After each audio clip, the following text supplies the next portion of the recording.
Saudara-saudaraku yang terkasih di dalam Tuhan, dimanapun Anda berada, apa kabar Anda semuanya teman-teman? Saya berharap teman-teman semua berada dalam keadaan baik dan tidak kurang sesuatu apapun. Teman-teman, tentunya sebagai manusia yang punya hati nurani yang baik, pastilah akan merasakan kesedihan dan turut menyesali teman-teman kekerasan yang terjadi di jalur Gaza antara Hamas dan tentara Israel. Dan itu terus berlanjut, yang dimulai pada tanggal 7 Oktober, ya, itu dari tindakan Hamas, ya, organisasi teroris Hamas yang menyerang rakyat sipil, ya, yang menyerang masyarakat sipil Israel yang tidak berdosa dan memakan ribuan korban jiwa, teman-teman.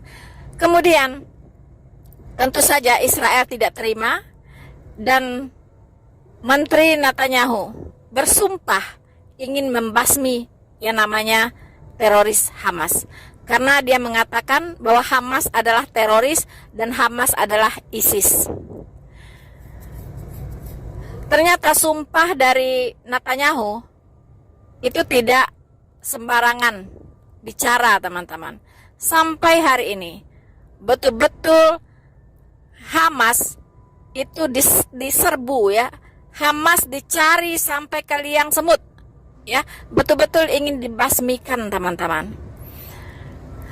Akhirnya korban pun berjatuhan yang tidak bisa dihindari, ya, dari masyarakat sipil, baik dari pihak Israel maupun dari pihaknya Palestina. Apakah kita bahagia melihat semua ini? Tentunya tidak, teman-teman. Kita mau konflik ini segera berakhir dan tidak ada lagi teroris di Palestina, ya, supaya bisa semuanya hidup berdampingan, hidup damai, ya, antara Israel dengan Palestina.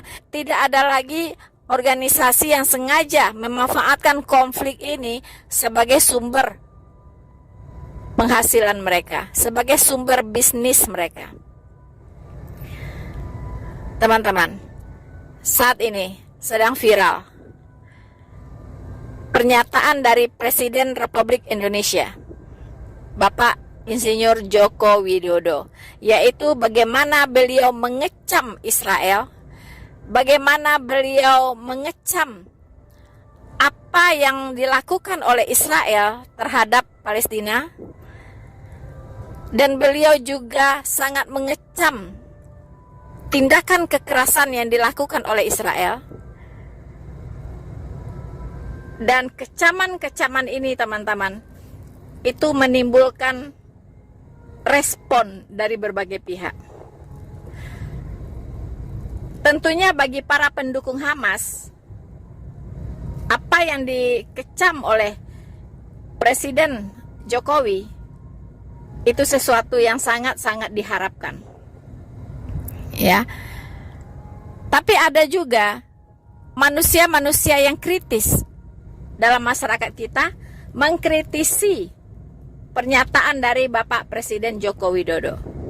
Tapi sebelum kita lanjut membicarakan itu, teman-teman, kita akan dengarkan dulu bagaimana pernyataan dari Presiden Joko Widodo yang mengecam atau mengutuk Israel dengan berbagai tindakannya yang dilakukan terhadap Palestina. Selamat mendengarkan.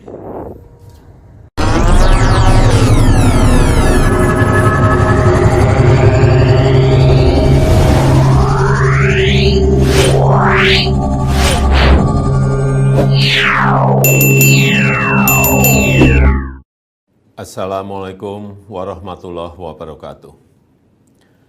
Indonesia mengecam keras tindak kekerasan yang terjadi di Gaza karena telah mengakibatkan penderitaan dan semakin banyaknya korban sipil, termasuk perempuan dan anak. Indonesia juga mengutuk serangan Israel terhadap rumah sakit Al-Ahli. Ini jelas pelanggaran terhadap hukum humaniter internasional. Sehingga saya perintahkan Menteri Luar Negeri untuk hadir dalam pertemuan luar biasa para Menlu Oki di Jeddah kemarin, serta untuk terus mengupayakan evakuasi WNI yang saat ini masih terkendala kondisi lapangan. Indonesia tidak akan tinggal diam melihat korban sipil terus berjatuhan, melihat ketidakadilan terhadap rakyat Palestina yang terus terjadi. Indonesia bersama-sama dengan Oki mengirimkan pesan kuat kepada dunia untuk menghentikan eskalasi, untuk menghentikan penggunaan kekerasan, untuk fokus pada masalah kemanusiaan dan menyelesaikan akar permasalahan, yaitu pendudukan Israel atas Palestina. Sekaranglah saatnya dunia berdiri bersama membangun solidaritas global untuk menyelesaikan masalah Palestina secara adil dan menerapkan parameter internasional yang telah disepakati. Setelah kita mendengarkan pernyataan dari Bapak Presiden Republik Indonesia RI 1, ya, Bapak Insinyur Joko Widodo, tentang bagaimana beliau mengutuki Israel atas segala apa yang terjadi dengan rakyat Palestina. Sebagai pribadi tentunya saya sangat setuju, ya, dengan apa yang dikatakan oleh Bapak Presiden di pernyataan beliau yang mengatakan beliau mengutuk tindakan kekerasan yang terjadi di Gaza. Yes, saya juga sangat mengutuk teman-teman, ya, kita semua mengutuk tindakan kekerasan yang terjadi di Gaza. Tetapi seharusnya kita tidak boleh menutup mata bahwa tindakan kekerasan itu tidak hanya dilakukan oleh Israel terhadap Palestina atau terhadap Hamas khususnya, tetapi justru yang memulainya adalah Hamas yang sudah melakukan tindakan kekerasan terhadap masyarakat sipil Israel. Mengapa Pak Presiden hanya Israel yang Bapak kutuk? Kenapa tindakan kekerasan yang dilakukan oleh Hamas yang sudah jelas-jelas menyerang masyarakat sipil dan memakan begitu banyak korban jiwa, ya, mereka melakukan penculikan, pemerkosaan, pembantaian, penembakan. Kemudian mereka juga melakukan penyanderaan dan melakukan kekerasan yang sangat keji, dan video-videonya sudah banyak beredar. Orang semua bisa melihat. Mengapa ini Bapak tidak kutuk? Mengapa organisasi Hamas ini Bapak tidak kutuk atas kekerasan yang mereka lakukan? Kalau saya pribadi, saya mengutuk apa yang dilakukan oleh Hamas, ya, terhadap masyarakat Israel. Mengapa? Karena Hamaslah yang memulai permainan ini. Hamaslah yang memulai permainan ini. Kemudian Israel merespon atau yang kita sebut juga membalas. Ingat, Israel itu masih mengimani Alkitab, kitab Taurat mereka. Di sana dikatakan gigi ganti gigi, mata ganti mata. Ya, mungkin bukan gigi ganti gigi, lebih dari gigi. Ya, mungkin giginya ya rontok, ditonjok oleh Hamas, maka dia akan membalas gigi Hamas juga rontok, sekalian matanya buta. Nah gitu Pak, ya. Jadi berbeda dengan kekristenan. Kalau di dalam agama Kristen itu tidak boleh, ya, tidak berlaku lagi mata ganti mata, gigi ganti gigi, tidak. Buktinya, ya, begitu banyak gereja-gereja yang ditutupi, ya, di Indonesia, dan begitu banyak masyarakat Kristen, ya, begitu banyak jemaat-jemaat Kristen yang dibubarkan saat beribadah di Indonesia, dan umat Kristen tidak membalas dengan cara yang sama. Ya, karena apa? Karena Tuhan Yesus mengajarkan Jangan membalas kejahatan dengan kejahatan. Begitu. Tetapi kalau Israel itu beda. Mereka masih memegang ajaran mereka, gigi ganti gigi, mata ganti mata. Jadi kalau sampai melakukan kekerasan terhadap Israel, pasti akan dibalas. Pasti. Ya, pasti akan dibalas.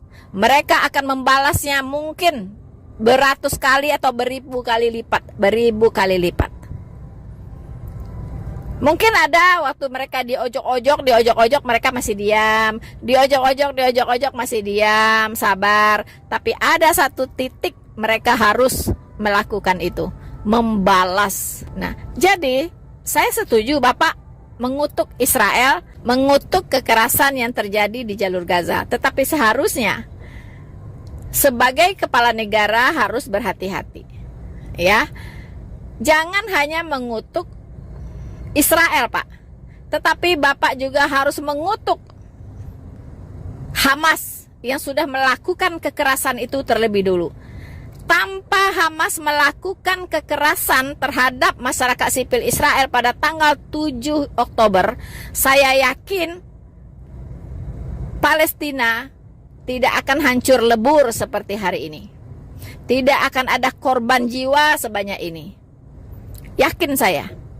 Tetapi karena Hamas ini yang memulai membunuhi masyarakat sipil Israel, akhirnya dibalas oleh Israel dan terjadilah apa yang seperti sekarang kita lihat. Mengapa orang Indonesia tidak bisa melihat dengan dua mata, tetapi hanya melihat dengan sebelah mata? Palestina saja yang dilihat. Korban di Palestina. Tetapi jangan lupa, begitu juga banyak korban di pihak Israel. Tapi kenapa tidak dilihat? Oh iya, ada rumah ibadah yang kena bombardir di Palestina. Tetapi di Israel juga ada rumah ibadah yang kena bom. Tetapi kenapa didiamkan? Kenapa tidak ada respon, tidak ada komentar? Nah, ini kan aneh. Teman-teman, yang saya khawatirkan, kalau Indonesia ini terlalu menonjol, ya, reaksinya yang mendukung organisasi teroris Hamas, saya sangat khawatir pandangan dunia terhadap Indonesia, ya, itu akan menjadi buruk. Jangan sampai negara-negara lain menganggap Indonesia ini sebagai pendukung teroris. Ya, jangan sampai.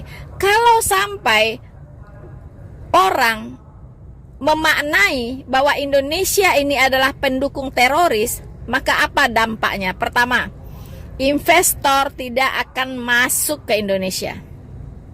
Ya, maka akibatnya perekonomian Indonesia tidak bisa bertumbuh, lapangan kerja tidak bisa dibuka kalau investor-investor asing tidak mau masuk ke Indonesia karena sudah dicap sebagai pendukung teroris.